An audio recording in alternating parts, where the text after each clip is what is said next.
విరచానది నదికి రాగా. Hi hello welcome to బూమా సినీ మ్యాన్ టెక్.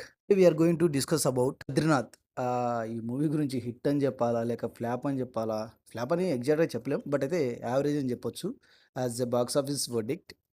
మగధీర తర్వాత సిమిలర్ కాన్సెప్ట్తో చాలా మూవీస్ వచ్చాయి, లైక్ ఫ్లాష్ బ్యాక్ బ్యాక్డ్రాప్లో శక్తి అండ్ బద్రీనాథ్ చెప్పుకోదగ్గ star heroes movies. Shakti result మనకు ఆల్రెడీ తెలుసు, but coming to Badrinath we're going to discuss now. Story, screenplay, direction ఇవన్నీ కొద్దిసేపు పక్కన పెడితే మూవీకి బిగ్గెస్ట్ అసెట్ ఏంటి?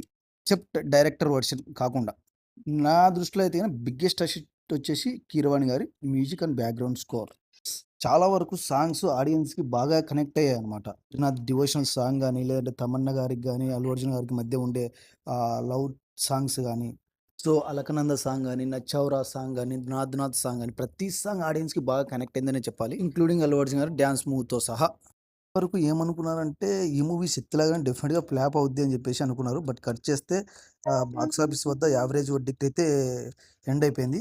ఈవెన్ లాంగ్ రన్లో కూడా ఆల్మోస్ట్ 30 crores గ్రాస్ అయితే ఎర్న్ చేసింది ఈ మూవీ. ఈ టాక్తో 30 crores ఎర్న్ చేయడం అనేది డెఫినెట్గా లైక్ బ్లాక్ బస్టర్ అని చెప్పొచ్చు.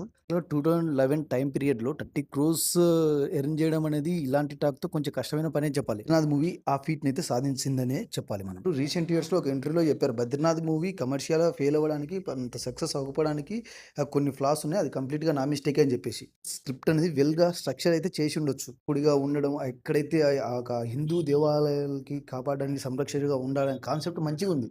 సిమిలర్ కాన్సెప్ట్ గానే అనిపిస్తుంది compare to like Shakti movie and Magadheera movie. Why because the directory visionary is completely focused on comedy and love tracks. కంప్లీట్గా దాంట్లో ఇరికిచ్చినట్టుగా అనిపిస్తుంది. ఇలా డైరెక్టర్ కంప్లీట్ ఫోకస్ స్టోరీ మీదనే పెట్టి ఉంటే like apart from that comedy and కొన్ని లవ్ సీన్స్ అని చెప్పేసి ఎందుకు చెప్తున్నా అంటే, యాజ్ ఏ క్షేత్రపాలకుడుగా ధర్మం ఏంటి? హిందూ దేవాలయాన్ని సంరక్షించుకోవడం, లోబడి ఉండడం. ఓకే, స్టోరీ నేరేషన్ కోసం గురుమాటకి ఆపోజిట్గా వెళ్ళడం ప్లస్ లవ్లో పడ్డం అనుకుందాం.